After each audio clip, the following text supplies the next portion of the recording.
คืออย่างนี้ฮะผมแยกช่องถ้าเป็นช่องของภาษาอังกฤษผมก็จะใช้เป็นช่อง VRIT เนาะแต่ว่าถ้าเป็นช่องคอนเทนต์ภาษาไทยก็จะใช้ช่องนี้แหละครับตั้งชื่อว่าพ่อบ้านทำธุรกิจมันจะได้แยกกันนิดนึงเพราะจริงๆอยากทำคอนเทนต์ภาษาอังกฤษอยู่เพราะว่ามันมีเนื้อหาบางเนื้อหาที่ผมคิดว่าผมอยากทำภาษาอังกฤษแล้วถ้าไม่ได้ทำวันนี้ก็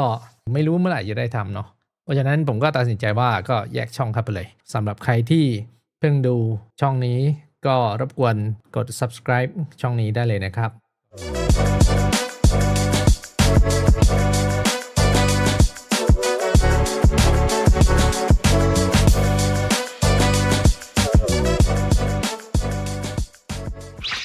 มาเข้าเรื่องนะฮะคือไปอัปเกรดคอมคือซื้อคอมใหม่แล้วกันซื้อเครื่องใหม่เลยเลือกเองทั้งหมดเลยผมตั้งใจว่าจะรัน AI แล้วมันต้องใช้ GPU เยอะตอนแรกก็ดูไปที่สัก32เงี้ยแต่ว่าราคาปาไปบวกนี่บวกนู่นเข้าไปโอ้โหเกือบ200,000บอกว่าไม่ไหวว่ะงั้นก็ซื้อที่มันลดลงสเปคลดลงหน่อยแล้วกันเอาสักครึ่งนึงก็พอจากร้าน Advice เลือกออนไลน์แล้วก็ให้ไปส่งที่ร้านแล้วก็ให้เขาประกอบให้เครื่องเก่าผมมี hard drive ไอตัว SSD กับHDD ผมก็ย้ายข้อมูลจากเครื่องเก่าทั้งหมดเข้ามาใน HDD แล้วถอด HDD เสียบเข้าไปเครื่องใหม่ที่ผมเพิ่งซื้อมาปรากฏว่าไดรเวอร์ไม่โหลดว่ะผมก็ว่าผมทำถูกแล้วนะผมไม่เคยนะปกติผมให้ร้านเปลี่ยนนะแต่ช่างบอกว่าเฮ้ยพี่เปลี่ยนเองได้เลยนะพี่จริงๆพี่ก็แค่โหลดข้อมูลเข้าไป HDD แล้วก็ถอด HDD จากเครื่องเก่าเสียบไป HDD เครื่องใหม่ก็เลยลองถอดจากเครื่องเก่าเสียบเข้าไปเครื่องใหม่ปรากฏว่ามันไม่โหลดว่ะแล้วก็งงทำไมเป็นอย่างนั้นนะแล้วก็ผมซื้อไอเคสผมก็ดูว่ามันมีช่องอะไรให้มันเยอะไว้ก่อนแล้วกันเฉพาะเคสก็หนักแล้วอะแล้วพอเติมไอพวก GPU mainboard ไอใหญ่ๆ processor อะไรใหญ่ๆเข้าไปมันก็ยิ่งหนักเข้าไปใหญ่ผมก็ขี้เกียจยกไปยกมาแล้วก็เลยเปลี่ยนเองไงแล้วพอเปลี่ยนเองไม่ได้ผมก็เลยยกไปที่ Advice สาขาย่อยที่อยู่แถวบ้านนี่แหละผมก็บอกว่าเนี่ยไอพี่ลองเทสดูของผมหน่อยพอดีผมเสียบแล้วของผมมันไม่โหลดว่ะเขาก็เลยเทสดูของผมก็บอกว่าไม่ขึ้นแล้วเอา HDD เก่าผมนี่แหละที่เสียบแล้วไม่ขึ้นใช่ไหมเอาไปเทสกับเครื่องเขาก็ไม่ขึ้นผมเลยบอกว่าพี่เอางี้ดีกว่าพี่มี HDD แบบไหนบ้างผมเอา HDD นะเพราะมันจะเก็บข้อมูลในพวกรูปภาพอะไรเก่าๆไอ้10 กว่าปีที่ผมมีแบบครอบครัวอะไรเงี้ยแล้วก็ข้อมูลเก่าๆของบริษัทเองเขาก็บอกว่าเนี่ยมี2 เทราไบต์เอาไหมบอกว่าโอเคเอา2 TB ได้ไหมครับเสียบเข้าไปซื้อจ่ายตังค์อะไรเรียบร้อยเสียบเข้าไปไม่ขึ้นวะทำไมเป็นอย่างไงวะ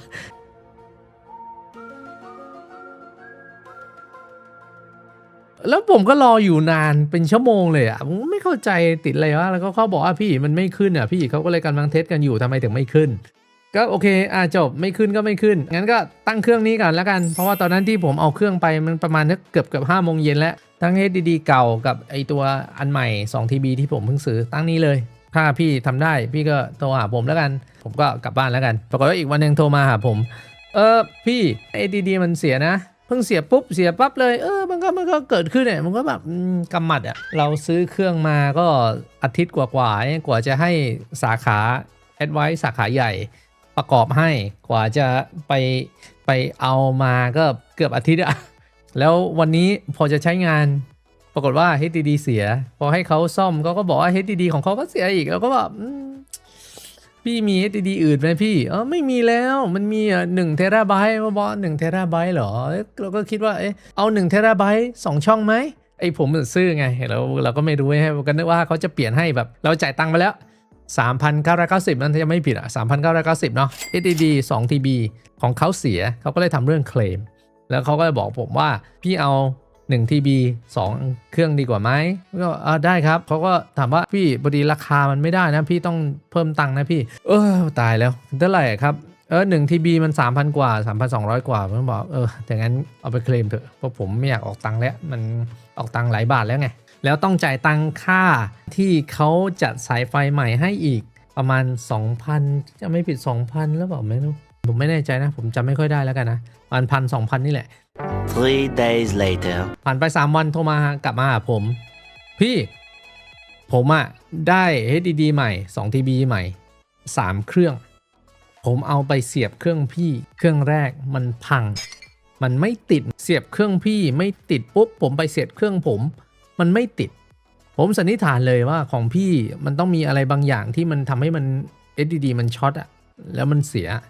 ผมก็เลยเอาไอ้เก่าๆที่ผมมีอยู่อะเสียบเครื่องผมก่อนมันติดมันเจอผมถอดเสียบเครื่องพี่มันไม่เจอผมก็ถอดกลับไปเสียบเครื่องผม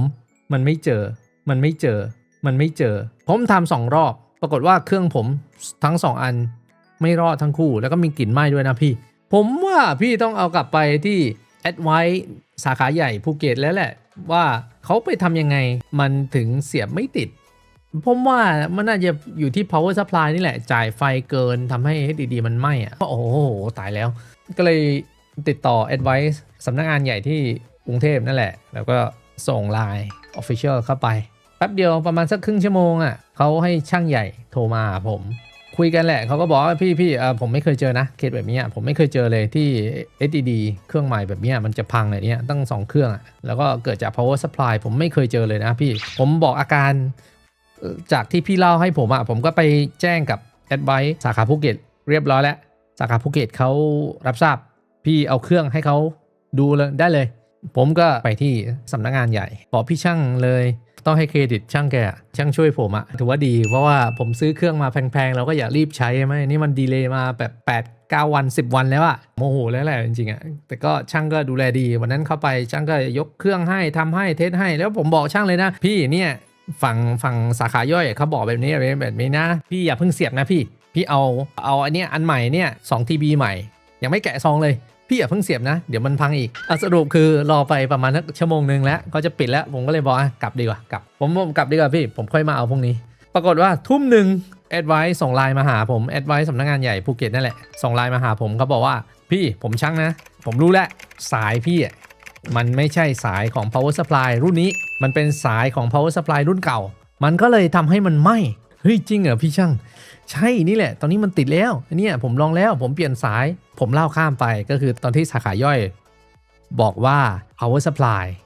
มีปัญหาผมก็เลยเอากล่องนี้ผมรีบไงผมก็เลยเอาไอ้กล่อง power supply ตัวนี้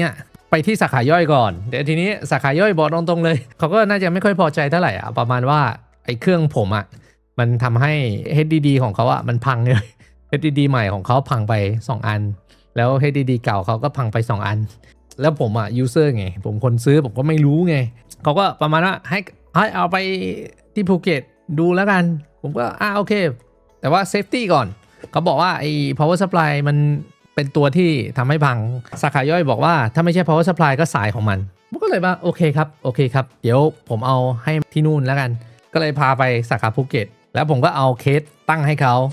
กล่อง power supply ตั้งให้เขาไอ้ HDD ใหม่ที่เพิ่งซื้อที่สาขาย่อยตั้งให้เขาเหมือนกัน พี่จัดการให้ผมหน่อยพี่ช่วยดูแลให้ผมหน่อยแล้วกันนะสุดท้ายประมาณครึ่งชั่วโมงเขาก็ส่งไลน์มาเขาบอกว่าเฮ้ยผมใช้สายของ power supply รุ่นใหม่เนี่ยที่อยู่ในกล่องผมก็เอาไปเสียบเข้าไปปรากฏว่าใช้ได้ปกติเลยเนี่ยติดแล้วปรากฏว่าไอ้สายเก่านี่แหละที่ทำให้มันช็อตโอ้โหแค่สายเนี่ยนะแค่สาย power supply เนี่ยทำให้ HDD พังใหญ่เลยเนี่ยพวกสายอะไรข้างในเนี่ยไง